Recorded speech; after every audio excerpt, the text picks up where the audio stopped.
Okay, welcome to another episode of Ink and More. I am one of your hosts. I'm Miranda, and we have Kate. Hello. And we have Erin with us tonight. Hello. Yay! We are missing Lexi and Cassie, but we are going to trudge forward and hope that they will be able to join us next time. But we wanted to talk about this episode. We kind of dabble in topics before we even jump on here so that we have some inkling of what we're going to talk about. Usually Erin, our sage, comes up with the wonderful topics because she's really good at it. But today, wherever you're listening, at what point in time, we're going to talk about something about basically how during, at least for us, and I'm sure for anyone like listening who reads for leisure, most of the time you read it to escape reality in some way, shape, or form. Even I would even hazard to guess like nonfiction or like self-help books or anything like that, you're still escaping reality and you're immersing yourself into whatever has been written. So what Erin had kind of come up with and what we want to talk about is kind of like how reading and writing can be a necessity during times of uncertainty or during times of feeling overwhelmed or stressed or going through huge life changes, or the world around you seems to be crumbling down in some way, either metaphorically or physically. And it can be an escape for you in that way. So we're going to talk about that a little bit, a little heavier, but something that is like, for me, super passionate topic. And I know we have talked about this before about how writing for us is a form of therapy in some way, shape, or form. And I think Erin, you brought this up before on another episode about channeling things into writing. So why don't you talk a little bit about what does that look like for you? Well, it depends on the day. It's quite the spectrum. But yeah, no, I mean, I think it's such an interesting topic because, we all met and we kind of bonded over the fact that writing and reading and like getting back into this world was like so healing for us. And I mean, you just look around like on social media or your friends, it's the same for everybody. And like, I think that that's so fascinating. And I like really try to understand like, what is it about the reading? And then a lot of times it turns into the writing. Like for a lot of us, like we didn't start out like writers from day one. And so there's something there, and we all kind of have this collective experience that's very, very similar. And I don't know if that's just generationally. I don't know like what specifically it is, but I know for me, it is an escape for sure, which is sometimes very refreshing. You want something other than what you're looking at. And so I think that's like base level, but my mind always like tries to like dissect everything and analyze it to the fullest. And so, I think about, for me personally, the things that really help in that sense, like instead of just a distraction or just a way to pass time or a way to kind of disassociate sometimes. I mean, that's what we need sometimes. It's not good if you stay there, but every once in a while it's nice. But what really like helps and like heals me are the things that allow me to feel like deeply, but it's not mine. Like they don't belong to me. And so I think in times in my life where I'm very overwhelmed by the deep feelings of my reality, to be able to feel that, but not be quite so attached is like huge, because I am a firm believer that you have to feel it to release it. I mean, I could go on and on about how people are sick and like we repress this stuff and it's all connected. And so when you can kind of channel that in a healthy way, and it kind of depends on like where you're at too. Like there's been times in my life where I can't fully feel to get out. I'm not ready to do that yet. It's too much. And so instead I'm in fight or flight. And so I think tools like reading or writing, if you're in that, like you can handle that, are so helpful because it gets you in that space. It kind of exercises that muscle a little bit, but you can do it at your own pace. Like you can do it in your own way. And creatively, it's so fun because especially when you start writing, you get to channel all of this like unresolved stuff in a really like beautiful way. And you get to decide like what it looks like. So I think it's really cool that so many people our age have found this, because think of all the all the alternatives for like dealing with stuff. Like this is healthy. Like it's awesome. I mean, it's like our little inner child. Like, I mean, we used to love getting lost in stories as kids, and I think that if you can continue to do that in adulthood when life is really hard, that's like the best case scenario, because you get to like live through all of the stories and stuff. So, I think it touches on like what you were talking about of like our generation mhm, being more in tune with our emotions than previous generations. Not like it's slight to that, but that just was more culturally acceptable than mhm, is like suppression, Depression. yeah, like boys don't cry kind of thing.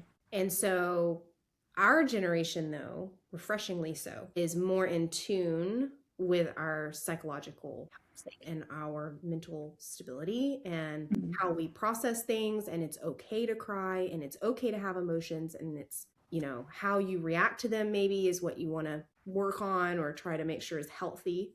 mhm, But the fact that we do have that awareness, so then coming like full circle into what I have like needs to be a sociological study on how so many women maybe grew up reading or enjoyed reading at some point in life and then it fell away yeah, during like I've talked to everyone and it's been like during your 20s, yeah, like it's 20s.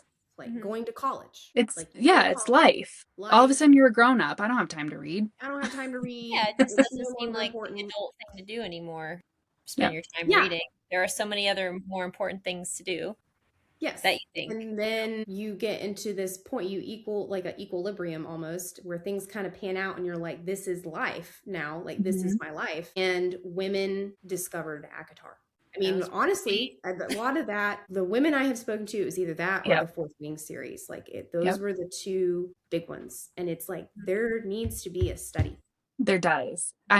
I'm so intrigued by it. It's It's crazy. incredible, Yeah. incredible that so many people had the very same experience that I did. Mhm. Incredibly similar experience that I did, of Yep. where I reached this point where it was like, I've read all the self-help books, I'm exercising, I'm trying to eat right, I drink lots of water, I'm checking all the health boxes, right? But I'm Mhm. still like missing some Yeah. little piece of me that Yep. maybe got buried really deep and suppressed through all this other stuff that I went through. And then voila, I have rediscovered it in reading Mhm. for leisure. Yeah.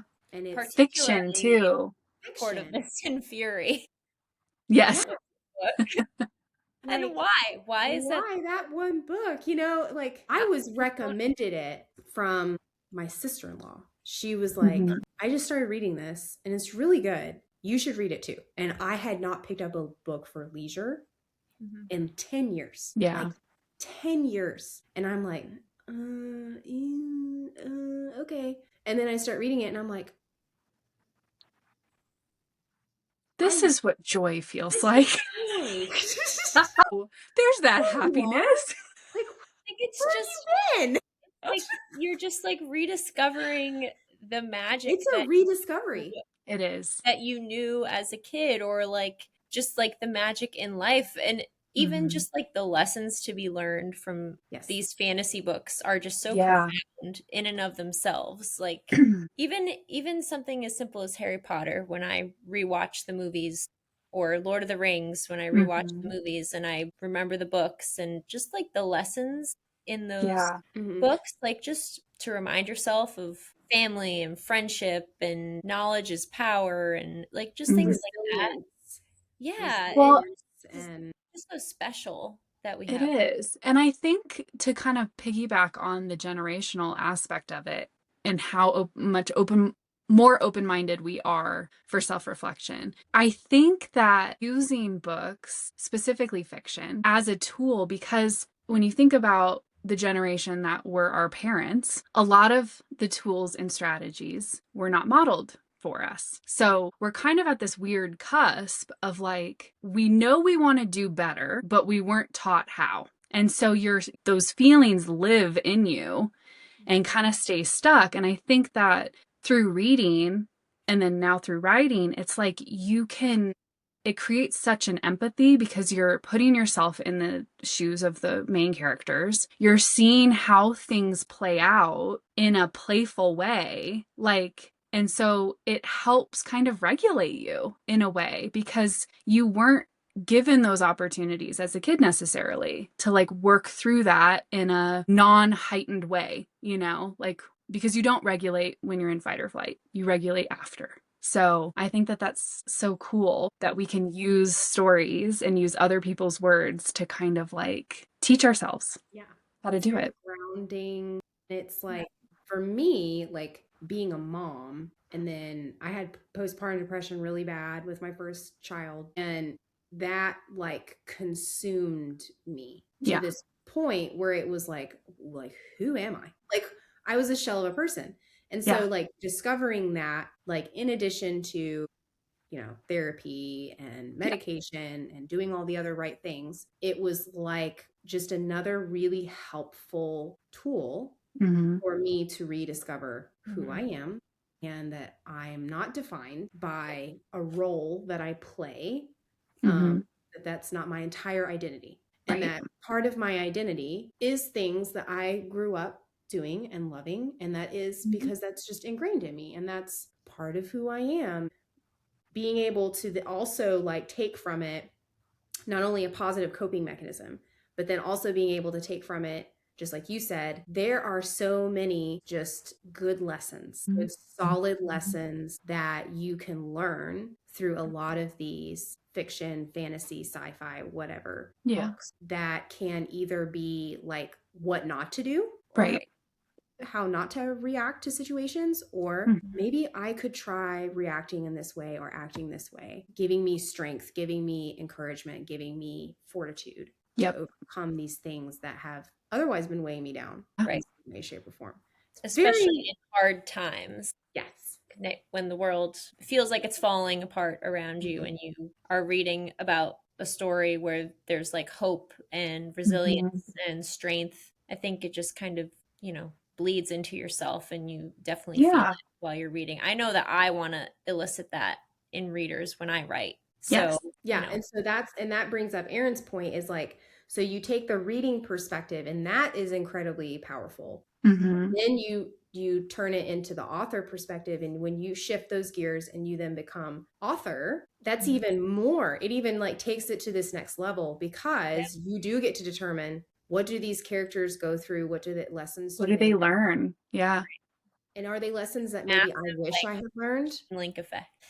Is it? I mean, my book's full of that. Like, I mean, everything that I would tell 19-year-old Erin, if I could just take her by the shoulders and like give her this is what she needed for sure. Yeah. And that's literally, that's all we want. Postpartum depression phase. I wish I had had this person dragging me out of it, and like being this, not to sound corny, but this light in this dark place that I was in.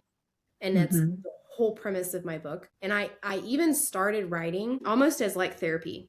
I was like, this would be neat if I wrote this story that like had this kind of dark theme, but we get through it, and it would be like me reflecting back on where I was and how far I have come, because I have come very, very, very, very, very far away, far journey, right, from that person. And it's like so cool now that I get to watch this person that is like me 5 years ago, 6 years ago.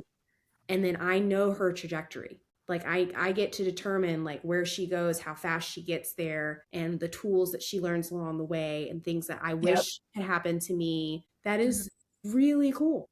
It's powerful too. I mean, and especially the way that you do it, where you made it a character, I think is so cool and like healing as the reader, and I'm sure for you, because it's like, it's a creative way to express a very uncreative, dark thing. Like, and it's still like you probably just feel like so validated when Yeah. you're writing about it. Like, I'm sure that's like really Yeah. validating for you to like put face to the name Yeah, and like, it's like giving this evil thing a form that Mhm. can be overcome. Like yeah, they like that have a can Yes. be weakness, they stabbed. Yeah. will die. Like, Well, yes, and it's so right? symbolic. It's symbolic. When you are in that state, because a lot of us have been there, you feel like it's you. And so to have that be separated Yeah, it's very is like such freeing. a good reminder. It does not It's control you. not you. It Yeah. is not you. You are not defined by it. It is a blood-sucking leech in your brain. Yes, Yeah. And it you just is. need to get it out. Yeah. And there's multiple ways of getting it out, and it may not Yeah. be an instant thing, and it might take you It might take you darker. darker. It might Path may be long. make you rely on people when Yeah. you Right. may not think you should or you could. Mm-hmm. And like all Yeah. these little things that like are just little lessons that 25-year-old Miranda would have loved to hear. I mean, I'm going to try to say this without crying because I'm not going to be the first person that cries on this podcast. But I think about if I had, well, and people don't even know. So I've read book 2 of yours. And if I had had that at 29 at the height, actually, I mean, it was years, like 31, let's be honest. But like if I had had that and saw a representation of somebody who mirrored myself in the darkest way, Mm-hmm. like because you feel so alone, like when you're in that, you feel like something's wrong with you. But like in reality, everybody kind of has the same. You get rage, you get like you don't care, like all of those things like are pretty textbook with depression. And so to see that represented in a really like beautiful story is huge because you normally don't see that. You see it in a really sad story. And I think you've done a great job where it's very clearly, I mean, it's not the happiest. Did I make you cry? You're the first It one. made me cry. No, but I'm serious. Like So special, Miranda. you Like, it did really like is. yeah, you made it to where it can be a beautiful story and still be dark, but like it's not all dark. Like, and that's how life is. So I can't wait for people to read it.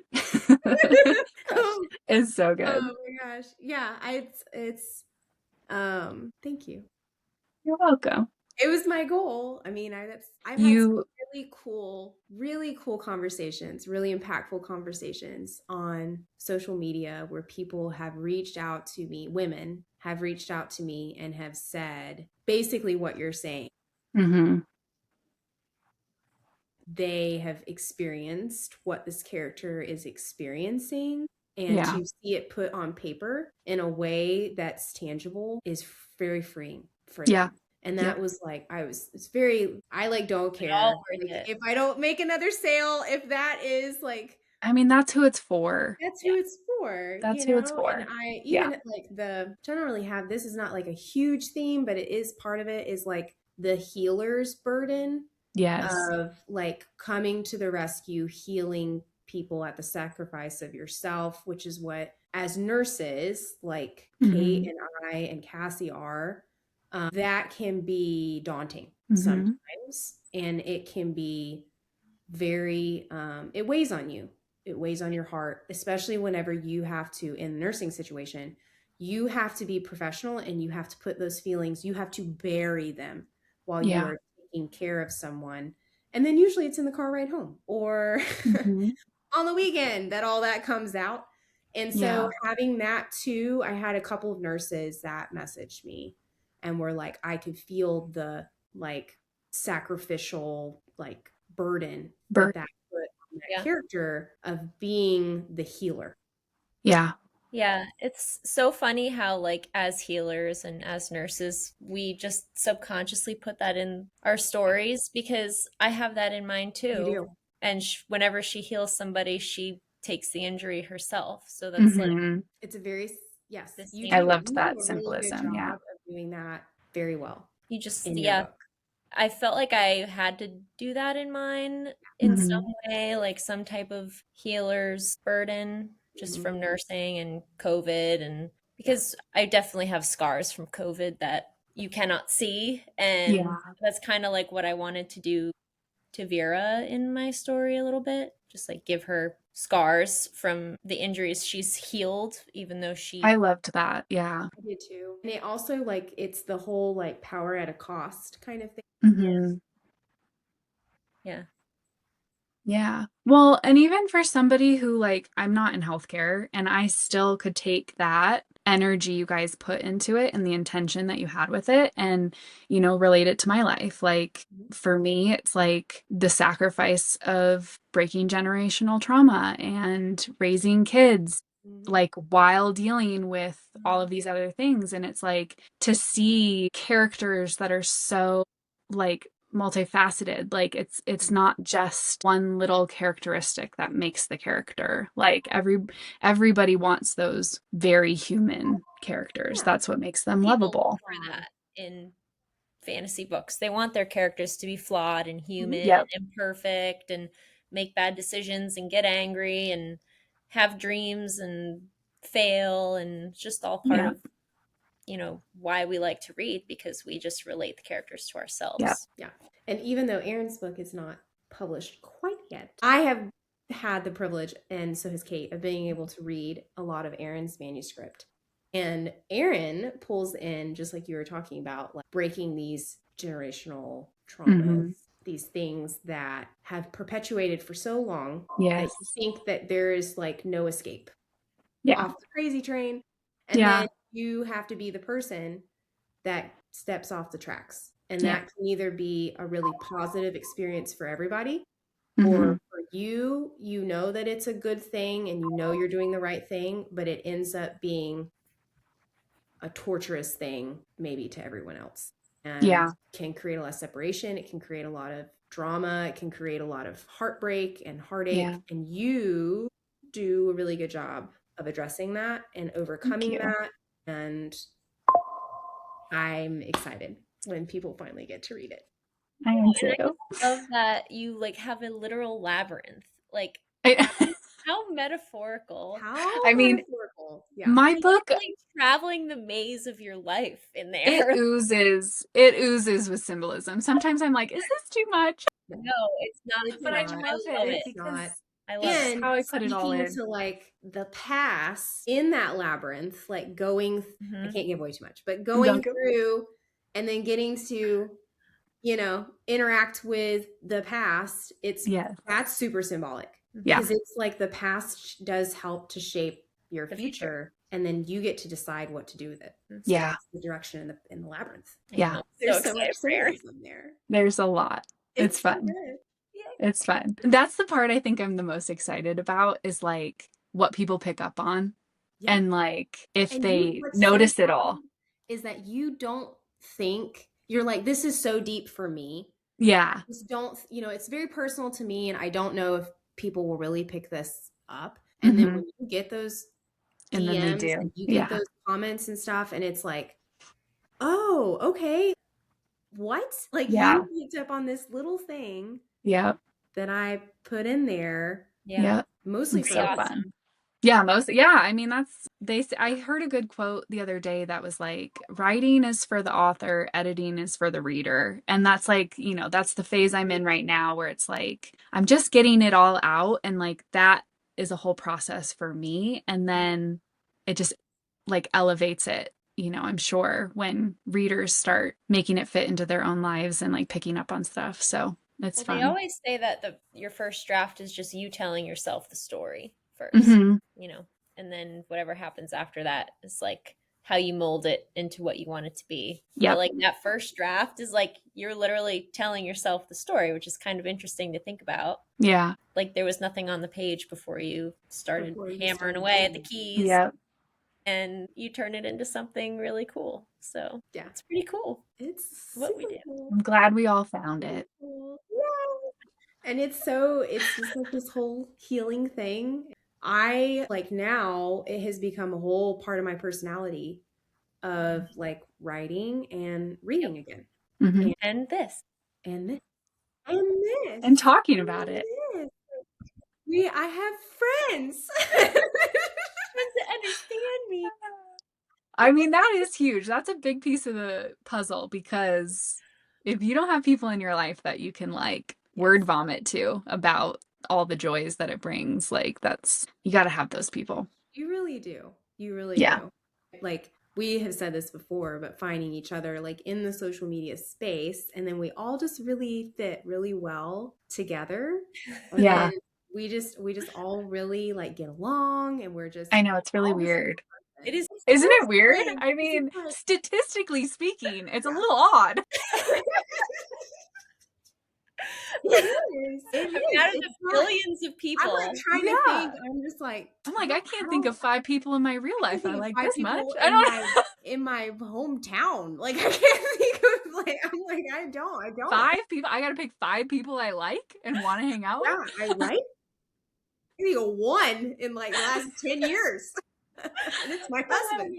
Yeah. You know, and I'm just like, you know, it's so cool. It's just It so is neat. cool. And that also like that's helps like brings people together when you like I am my For You page on my social media is essentially it is all Red Rising in some way, shape, or form. And that's because I have interacted with a lot of it. So it's, you know, picked up on it. But there is such a almost like a cult fan base around this series now. But it's so cool because I will leave a comment or something and it's super niche to like Red Rising, like a quote, or it'll be like something like only people in that sphere would understand. And the comments I get back, I'm just, it's like, it makes me smile because we're just all kind of part of that little, You're like, little they unit. get it. Like the same with like camaraderie. Throne of Glass and all the books that I started out with and reading, and you get to be part of this little community where you can be, you know, friends with people who are just as obsessed with fiction and fantasy and all of it as much as you are. Which is super cool. It is really cool.